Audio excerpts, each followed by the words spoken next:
Mesma palavra, mas Deus vai pegar parte das mensagens e tratar assuntos específicos com cada pessoa.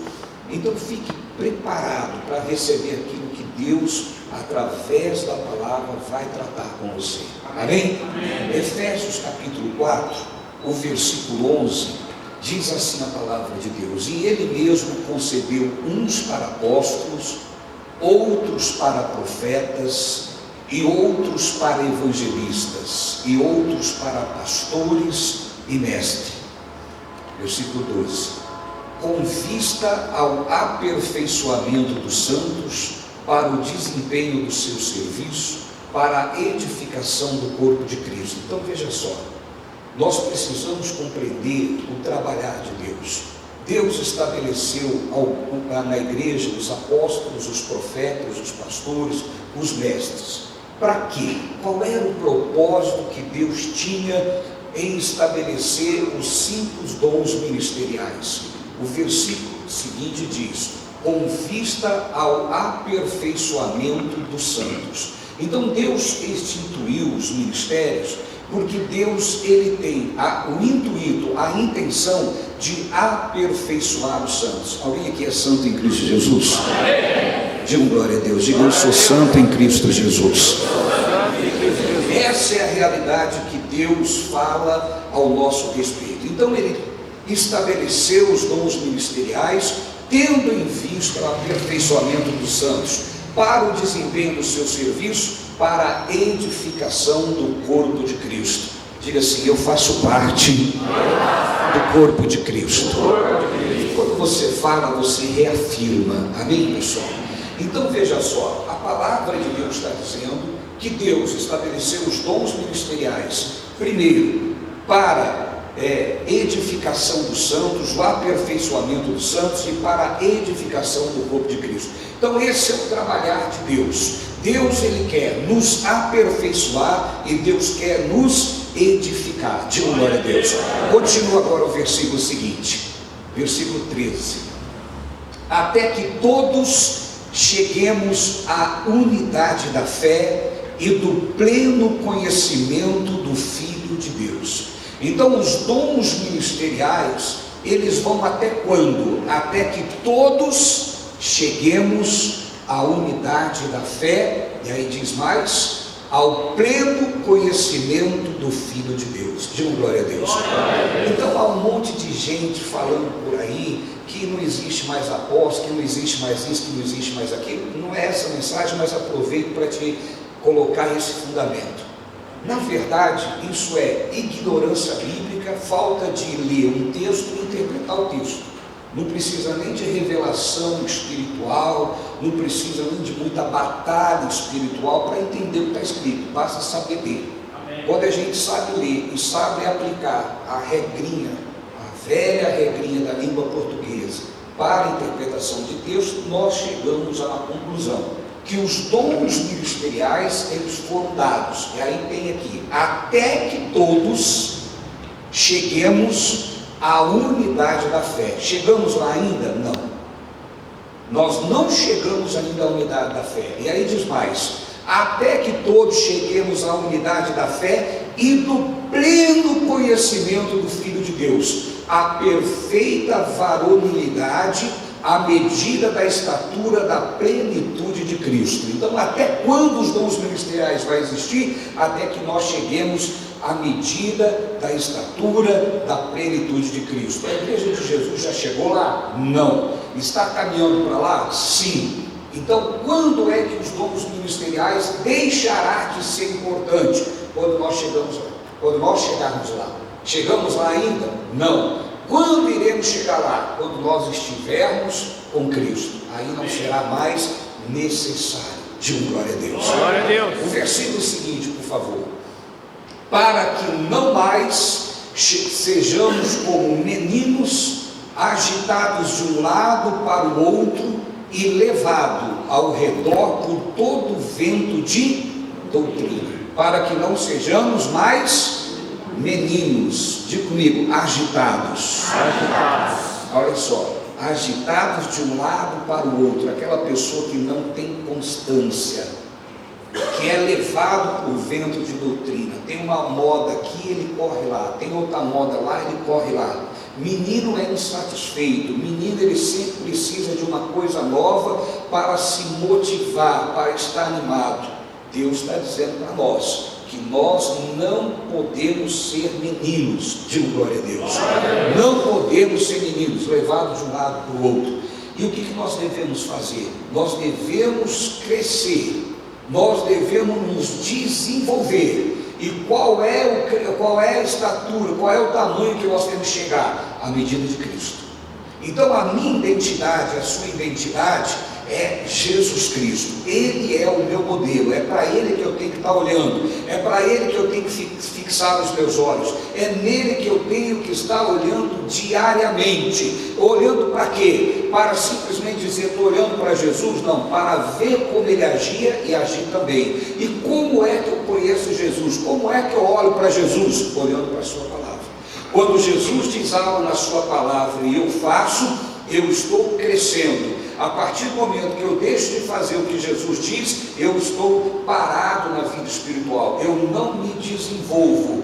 Querido, então, quem eu tenho que estar olhando é para Jesus. Quando eu olho para Ele e olho para mim, eu vejo o que preciso mudar, eu vejo o que precisa ser feito, e aí eu busco isso através do Espírito Santo de Deus, que é o meu ajudador, e Ele vai me levar lá. Então olha para a tua vida hoje. Você começou a sua caminhada espiritual, você começou a sua vida com Deus, mas você está olhando para Jesus e fazendo através do poder do Espírito Santo a transformação necessária, ou você está parado, ou você só recebeu Jesus e está satisfeito de dizer que agora você é uma pessoa evangélica, satisfeito porque você diz, agora eu não sou mais da religião que eu era, agora eu não estou mais lá no pecado, agora eu não estou mais numa vida imunda, agora eu estou na igreja. Ponto. O primeiro passo você deu, mas você tem continuado a crescer, você tem desenvolvido. Para quem que você tem que olhar para moldar a sua vida? Para Jesus, e Jesus é a palavra.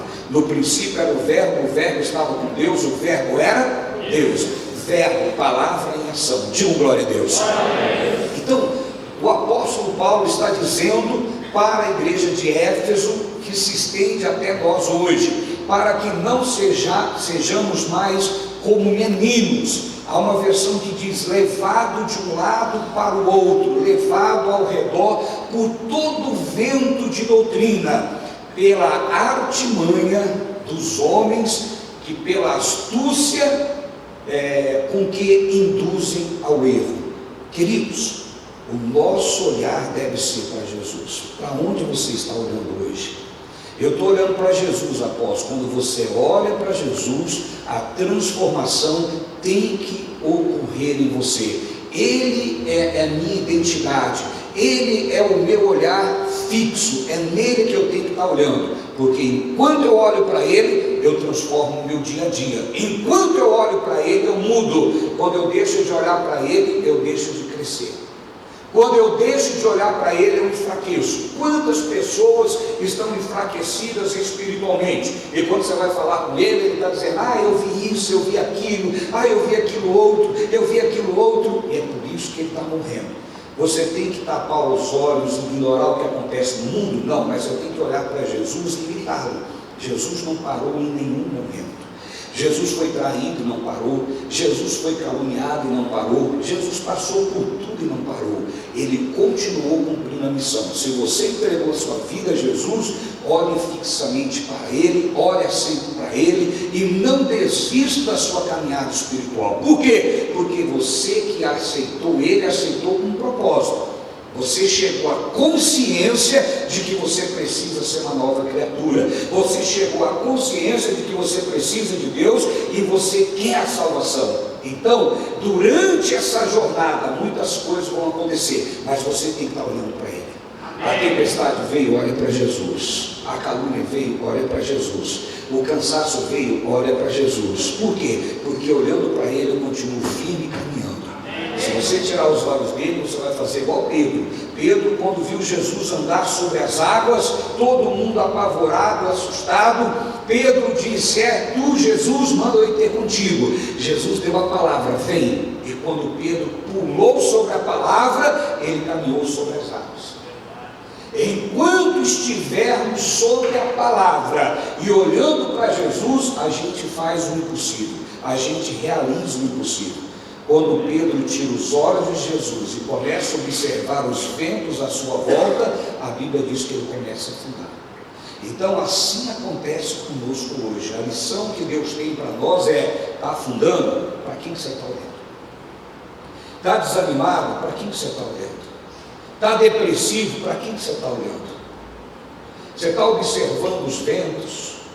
Você está olhando para os lados, olhando os ventos, ouvindo outras pessoas, ouvindo outros conselhos? Cuidado, olhe sempre para Jesus. Você não foi salvo simplesmente para passar um período com Ele. Você foi salvo para viver a vida que Ele tem para você. Diga glória a Deus.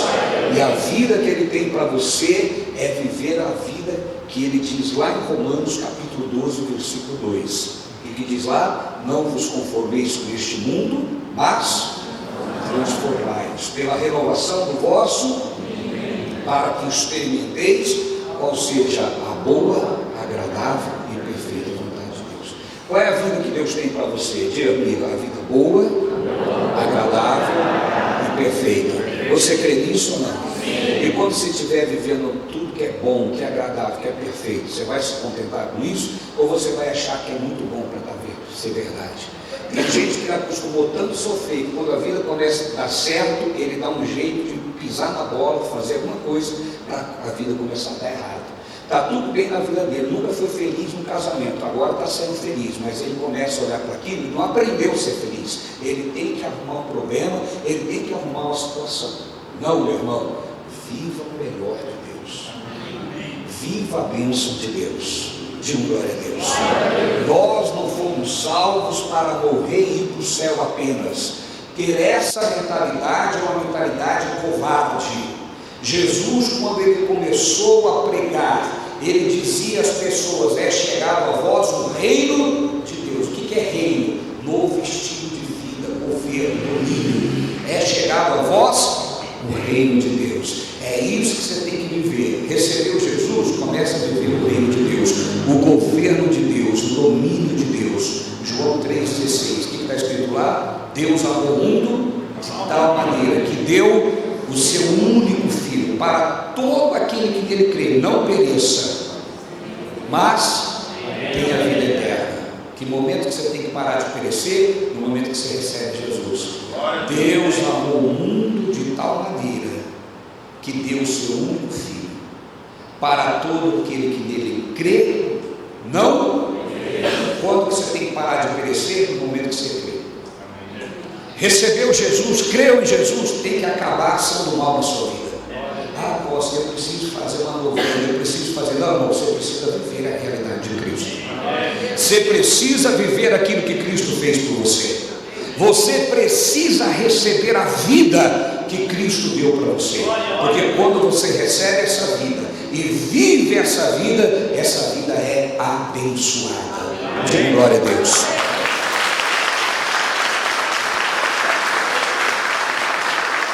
Romanos 3, 23. Romanos 3, versículo 23. Vamos ver o que Paulo diz lá.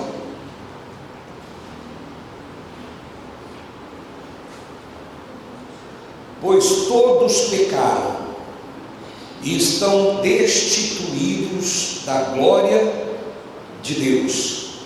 Diga comigo agora, leia comigo. Sendo justificados gratuitamente por sua graça, por meio da redenção que há em Cristo Jesus. Meu irmão, olha o que Paulo está dizendo, inspirado pelo Espírito Santo de Deus. Preste atenção. Pois todos pecaram e estão destituídos da glória de Deus. Olha que coisa linda agora, preste atenção. Sendo justificados. O que significa a palavra justificado? Quem que aprendeu o que significa ser justificado? Ser inocentado. Diga amém. A palavra justificado é um termo jurídico que quer dizer tornar-se inocente. Sendo, pois, justificados através de Cristo, eu fui justificado. Digo glória a Deus. Sendo, pois, justificado. Agora leia a palavra seguinte: gratuitamente. Você tem que pagar por isso? Não. Mas você não tem que pagar por nenhum esforço. Não tem que fazer nenhum jejum para isso. Você não tem que subir no monte para isso, fazer novenas, vigílias, longas orações. Você não tem que dobrar o seu joelho lá no banheiro, na parte mais suja, e se humilhar para Deus te ouvir. Não tem? Mas você está vivendo então aquilo que Cristo te deu gratuitamente? A mente corrompida vai pensar assim: então quer dizer que eu recebi isso, eu não preciso fazer mais nada, então eu posso viver uma vida degradada, uma vida de pecado? A sua mente, quando você pensa assim, é um termômetro para você identificar que a sua mente é a mente caída, a tua mente é a mente corrompida, a mente descendente de Adão. O que você precisa fazer quando você tem esses pensamentos, quando houve a graça? Você precisa nascer de novo. Se nasceu, você precisa cumprir o que está lá em Filipenses: desenvolver a vossa salvação. O que está escrito lá em Filipenses? O que Paulo quis dizer ao dizer lá em Filipenses desenvolver a vossa salvação? Você recebeu Jesus, teu espírito foi nascido de novo, você foi recriado. Só que agora a tua mente ainda é a mente caída, a mente de pensamentos pecaminosos, pensamentos mundanos. Agora você tem que desenvolver a salvação. Você tem que fazer o quê? Ter a mente de Cristo. Por quê? Quem tem a mente de Cristo não pensa em pecado. Cristo pensava em pecado? Cristo falava assim: eu vou fazer isso para combater o pecado, eu vou fazer aquilo. Não. Tudo que Cristo fez, toda a lei que ele cumpriu para quê? Porque existe uma passagem na Bíblia que diz: nem o tio nem o jota da lei cai sem que se cumpra. Quando Cristo cumpriu, caiu tudo. Diga glória a Deus. Está cumprido. Ele cumpriu para que nós não precisássemos cumprir. Glória a Deus. Então o que você tem que fazer? Ter a mente de Cristo. Porque quando você tem a mente de Cristo e ouve que a graça te libertou gratuitamente, o que você faz? Você faz igual o apóstolo Paulo: Deus, o seu amor me constrange. Diga glória a Deus.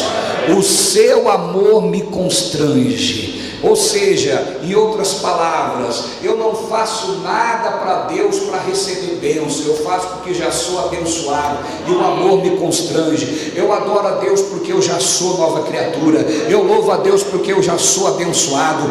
Tudo está em Cristo Jesus e tudo que eu faço hoje é manifestar a vida que Ele me deu através da morte da cruz. Digo glória a Deus. Eu já estou salvo, eu já estou abençoado. Pois todos pecaram e destituídos, caídos estão da glória de Deus, sendo justificados gratuitamente. Digo glória a Deus. Amém, pessoal? Amém. Gratuitamente, por sua graça, um favor que nós não merecemos. Digo amém. Digo glória a Deus.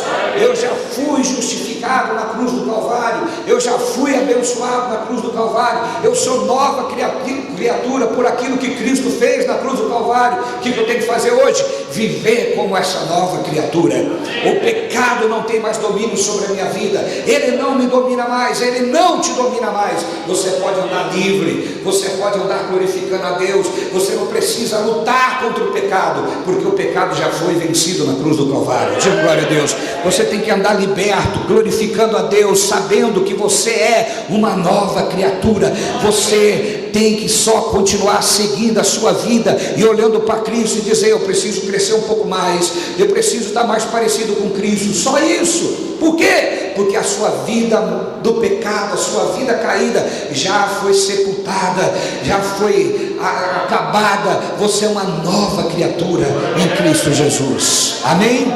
Se alguém está em Cristo, nova criatura é. Eu acho engraçado que todo mundo fala isso. Se alguém está em Cristo, nova criatura é. As coisas velhas passaram, tudo se fez novo.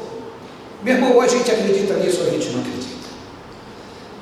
Se alguém está em Cristo, vamos ler comigo? Se alguém está em Cristo, nova criatura é. Vamos entender isso. Se alguém está em Cristo, nova criatura é. Então em Cristo Eu sou uma nova espécie de ser humano. Diga glória a Deus. Diga aí, em Cristo, eu sou uma nova espécie de ser humano. Amém? Aí você vai falar, mas após eu continuo pensando isso, eu continuo pensando aquilo. Desenvolva a salvação. Mude os seus pensamentos. Romanos 12, 2. E não vos conformeis com este mundo, mas transformai-vos. Bota lá Romanos 12, mas depois você volta aí em Romanos 3, a gente vai continuar aí. Romanos 12, 2. Vamos lá. Vamos ler comigo? No 3, você me acompanha? Primeiro para a igreja, viu? Ó, vamos orar por eles lá, pessoal. Quem estava aqui no culto passado, que eu falei que eles eram nosso lado. Estavam aqui? Vamos orar por eles lá, tá bom? Hoje é a Samara que está lá, a gente vai orar pela Samara, viu, Samarinha? Vamos lá, igreja, leia comigo, 1, 2, 3. E não nos conformeis com este século, mas transformai-vos pela renovação da vossa mente, para que experimenteis qual seja a boa, agradável e perfeita vontade de Deus. A versão Mara diz assim: não vos conformeis com este mundo, com este século. A palavra conformar significa entrar na forma.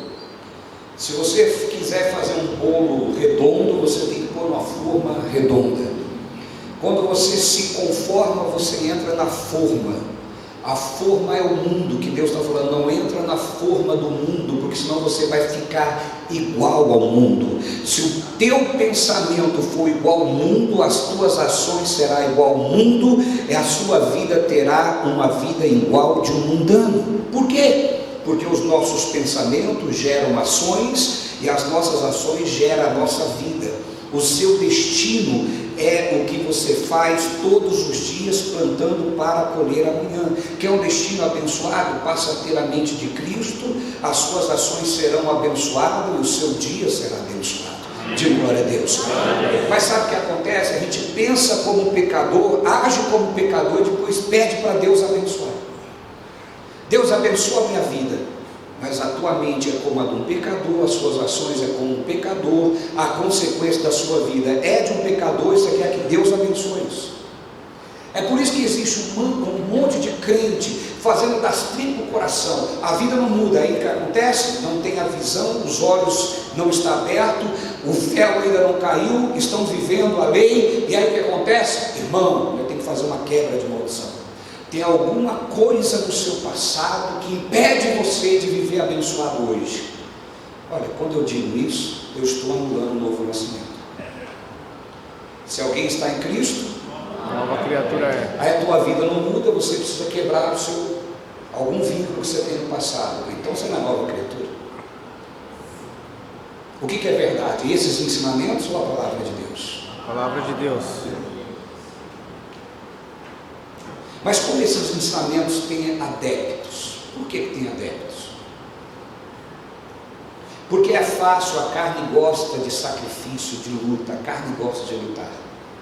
Só que essa luta você pode lutar a vida inteira que você não vai vencer. Essa luta que venceu foi Cristo. Porque se você vencesse com a sua luta, com os seus esforços, Cristo não precisaria vir morrer. Ele não precisaria levar o pecado. Por quê? Todas essas coisas é consequência do pecado. Mas a palavra de Deus diz que Jesus é o Cordeiro morto antes da fundação do mundo. Quando João Batista viu Jesus e os discípulos perguntando quem é ele, quem é o Salvador, quem é o Messias, o que João Batista gritou? Eis o Cordeiro de Deus que tira. Vamos lá? Eu vou perguntar, se responde com ousadia. Posso contar com você? Sim. João Batista, quando viu Jesus, gritou: Eis o Cordeiro de Deus, que tira o pecado do mundo. Sabe por que às vezes Deus tem que insistir com essa mesma mensagem? Porque ainda você insiste em viver a lei, e a sua vida não vai mudar na lei. A lei não pode abençoar ninguém. E se você insiste em viver a lei, você vai viver uma vida de peleja. Quantos estão querendo viver em graça, mas estão na verdade praticando a lei? Sabe de uma coisa, meu irmão? A lei foi dada para mostrar para o homem que ele é incapaz de cumprir, que ele é incapaz de obedecer a Deus e que ele precisa de um Salvador, e por isso Jesus veio. O homem tinha que ter a consciência da sua incapacidade, porque só quando você se sente de fato e reconhece que você é incapaz de se salvar, é que você entrega a sua vida a Jesus e crê na obra que Ele realizou, e crê em tudo aquilo que Ele fez, e recebe aquilo que Ele fez, e se rende a Ele, e adora Ele. Sabe por que muitas pessoas não entendem por que cantar, por que adorar, por que louvar a Deus? Porque ele não entende o que Cristo fez. Quando eu entendo isso, eu vou aproveitar as canções, porque é um período, através da música eu posso adorar. A música não é adoração, mas através dela eu posso adorar.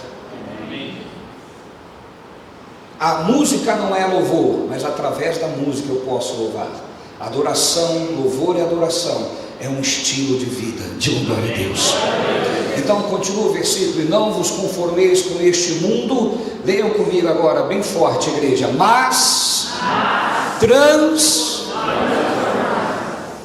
renovação da vossa mente. Diga comigo: mas transformai-vos. Vamos lá, língua portuguesa. Transformai-vos quer dizer que é Deus quem vai fazer isso ou que é eu? Deus. Transformai-vos, é você que tem que fazer ou é Deus? E quantos creem que lá, Deus me transforma, Deus muda a minha mente, Deus faz isso? Não, meu irmão, leia a palavra e muda suas mentes. Leia a palavra e muda os seus pensamentos. Olhe para os planos de Deus, para os propósitos de Deus e diga: eu estou pensando errado, eu estou pensando sobre a minha família errado, eu estou pensando sobre o meu casamento errado, eu estou pensando sobre a minha esposa errado, eu estou pensando sobre o meu esposo errado, eu estou pensando sobre os meus filhos errado. Como é que Deus pensa? É assim que eu tenho que pensar, porque quando eu pensar como Deus pensa, as minhas ações serão as ações de Jesus Cristo. Por isso Paulo diz, pega lá por favor, não posta ainda, Paulo falando em Coríntios que nós temos a mente de Cristo. Não, querido, não tira essa aqui, eu ainda não acabei de ler, não posta, por isso que eu pedi para não postar, não tem isso aí, por favor. Olha que diz: não vos conformeis com este mundo, mas transformai-vos pela renovação da vossa mente. Aí diz, para quê? para que experimenteis qual seja a boa, agradável e perfeita vontade de Deus. Está aqui a resposta, porque tem muito crente que não vive uma vida abençoada, porque ele não faz a lição de casa. Qual é a lição de casa? Transforma a sua mente, passe a pensar como Deus pensa, porque o resultado, olha lá, mas transformai-vos. Percebe que tem um passo a passo aqui de uma vida abençoada? Diga comigo: passo a passo de uma vida abençoada. Olha lá, primeiro, não vos conformeis com este mundo, ou seja, não entre na forma do mundo. Por que o apóstolo Paulo escreve isso aos romanos? Porque Roma tinha uma cultura que era totalmente contrária com a igreja. Roma tinha os pensamentos contrários à fé, e os pensamentos de Roma estavam querendo entrar dentro da igreja de Roma. As pessoas que frequentavam a igreja, que pertenciam à igreja de Roma, saíam para a sua vida diária e ouviam as pessoas falar, ouvia como era falado a respeito da vida, e chegava dentro da igreja e queria implantar dentro da igreja o pensamento que Roma tinha. E aí Paulo, através do Espírito Santo, abre os olhos da igreja. Nós não estamos em Roma, nós estamos no Brasil. Quantas coisas os brasileiros pensam que é contrário ao que Deus fala? Quantas coisas até na sua família fala contrário do que Deus fala? Então, se nós nascemos de novo, o nosso pensamento tem que ser pensamento de nova criatura. Amém? Amém. E aí Paulo está dizendo: não vos conformeis com este mundo, não entre na forma deles, sai, senão você vai ter uma vida igual a eles. Amém? Mas ao invés de você fazer isso, mas transformai-vos pela renovação da vossa mente. Então, quando eu transformo a minha vida, quando eu transformo a minha mente, é o passo a passo. Isso aqui não é autoajuda, isso aqui é ajuda do alto. Se tem gente copiando isso aqui, eles estão pirateando a palavra. Isso aqui é Bíblia, está aqui. Amém, pessoal? Amém. Olha só, não vos conformeis com este mundo, mas transformai-vos pela renovação da mente. Então Deus está falando: quer transformar a tua vida? Transforma a sua forma de pensar. Não é pensar como pensam os psicólogos, como pensam os filósofos. Pode ter coisa boa, mas nós somos cristãos, nós pensamos como Cristo. Consegue compreender? Sim ou não? Sim. Não são palavrinhas, não são frasezinhas bem elaboradas de autoajuda que você tem que pensar. Você tem que pensar no que Jesus pensa, e o que Ele pensa está na sua palavra. O que Ele pensa está na Bíblia Sagrada. Amém, pessoal? E aí diz: transformai-vos pela renovação da vossa mente, para que experimenteis. Quer experimentar? Transforma. Experimentar o quê? Qual seja a boa, agradável e perfeita vontade de Deus. Vocês querem experimentar? Sim. Segue o passo a passo. Amém. Você é a nova criatura. Amém? Amém. Achou? Por favor, posta o versículo. Olha Paulo falando aos Coríntios: pois quem conheceu a mente do Senhor que o possa instruir? Quem conheceu a mente do Senhor? Porque parece impossível conhecer a mente do Senhor. É impossível desde que você não lê a Bíblia, porque a Bíblia nada mais é do que os pensamentos de Deus escritos para serem lidos e se tornar os meus pensamentos. É isso. O que é Bíblia? Os pensamentos de Deus. Agora, se você é aquela pessoa que segue TikTok, YouTube e segue Instagram, você vai cair na mão daqueles influencers dizendo: o livro da Bíblia foi perdido em tal banda. Aí você fica sendo guiado por TikTok. Você não vai estudar, que nem faz as pessoas que se aprofundam. Aí vão ver, quando você estudar, que isso é falácia, mentira, nada disso se perdeu. O que se perdeu foram folhas, partes que não mudaram todo o contexto, porque quem tem que manter a veracidade da Bíblia não são os homens, é o próprio Deus. Se você é crente em Jesus, você crê na palavra, passarão céus e terra, mas a palavra de Deus não passará, não passará. Aí o crente não é crente, crê em TikTok, está duvidando da própria palavra de Deus. Consegue entender? Quantos estão entendendo? Ou se você é aquele crente de TikTok, vai ler: quem decidiu os livros da Bíblia foi lá no Conselho de Trento, que fizeram a reunião. Pelo amor de Deus, não seja crente de TikTok, vai estudar seriamente, você vai ver, você vai pegar a pauta dessa reunião e você vai ver que lá não decidiu o que compõe a Bíblia. Isso não está na pauta da reunião de Conselho de Trento. Apóstolo, eu nem sei o que o senhor está falando. Louve a Deus que sua cabeça não foi infectada. Mas tem gente que foi infectada, e eu preciso dizer aqui: Deus não fala com as paredes, Deus fala com pessoas. Amém? Se você ainda não foi infectado, louve a Jesus, continue puro. E se foi, está sendo agora vacinado para matar esse vírus maldito e para que você acredite na Bíblia de verdade. Amém, pessoal? Bom, voltando aqui: pois quem conheceu a mente do Senhor que o possa instruir? Olha o que Paulo está dizendo, vamos ler? Leia comigo. Nós, porém, temos a mente de Cristo. Nós, porém, temos a mente de quem? De Cristo. Diga bem forte: nós, porém, temos a mente de Cristo. Diga: nós, porém, temos a mente de Cristo. A mente que nós temos que ter não é a mente de Platão, não é a mente de ninguém, não é a mente de nenhum filósofo. A mente que nós temos que ter não é a mente de coach, de autoajuda. A mente que nós temos que ter é a mente de Cristo.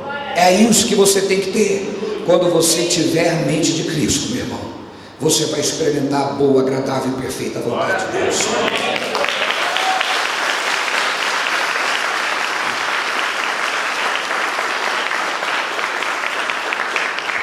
1 Pedro capítulo 1, versículo 23.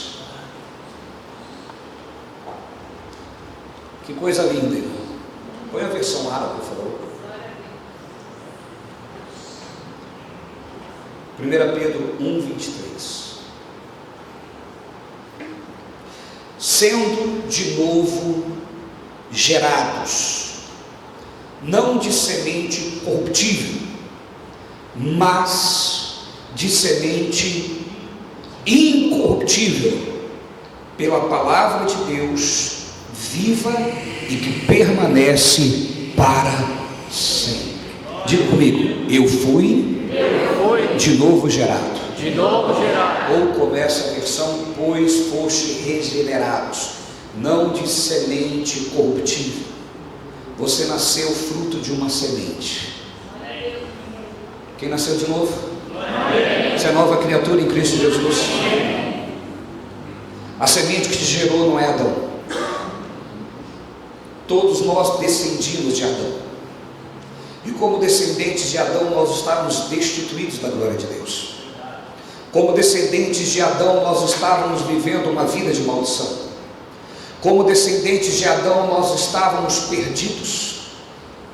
Como descendente de Adão, nós não tínhamos direito de viver uma vida abençoada. Mas se você nasceu de novo, essa descendência teve um fim. E agora você nasceu não mais descendente de Adão. A semente que te gerou é uma semente incorruptível. Quem é ela? Quem é essa semente incorruptível? Jesus Cristo. Diga glória a Deus. O mundo está vivendo amaldiçoado porque é descendente da queda. Qual é a consequência de descender de Jesus? Diga comigo: ser abençoado. Não é proibido pensar aqui, amém, pessoal? Amém. Amém, igreja? Amém. Então veja só: sendo de novo gerados, não de semente corruptível, mas da incorruptível, pela palavra de Deus. O nome de Jesus é palavra de Deus. No princípio era o verbo, palavra em ação, viva, que permanece para sempre. A minha origem é Jesus. Diga comigo bem forte: diga, a minha origem é Jesus. Diga, a minha origem é Cristo Jesus. Diga, a minha descendência é uma descendência abençoada. Diga glória a Deus. Você descende de Jesus e a sua descendência agora também é abençoada. Por isso a palavra de Deus diz: a descendência do justo é abençoada. Glória a Deus. Para encerrar, Efésios capítulo 2, versículo 10. Efésios 2, 10. Pois somos criação de Deus. Repita comigo: eu sou criação de Deus. Eu sou criação de Deus. Olha só, preste atenção. Realizada em Cristo Jesus. Não é criação de Deus lá do Éden. Você agora é uma nova criação de Deus, realizada em Cristo Jesus. Se você recebeu Jesus, você é uma nova criação. Diga glória a Deus. Pois somos criação de Deus, realizada em Cristo Jesus, para vivermos em boas obras. Diga glória a Deus. Então as boas obras são consequência da salvação. As boas obras são consequências naturais da nova vida. Os bons feitos, as boas realizações, uma vida abençoada é consequência da vida que eu tenho em Cristo. Diferente da religião que prega que você tem que ser bonzinho, fazer tudo certinho para você ser salvo. É impossível. Mas, porque você está salvo em Cristo Jesus, você consegue andar em boas obras, você consegue viver em novidade de vida, porque quando nascemos de novo, recebemos uma nova criação, um novo Espírito, mas nós recebemos também o Espírito Santo de Deus. Ele habita em nós. Diga glória a Deus. Pois somos criação de Deus, realizadas em Cristo Jesus, para vivermos em boas obras, as quais Deus preparou no passado, para que nós as pratiquemos hoje. Diga glória a Deus. Vamos aplaudir bem forte o nosso Senhor. Vamos se colocar de pé. Se coloque em pé com essa consciência de que você é uma nova criatura, de que você é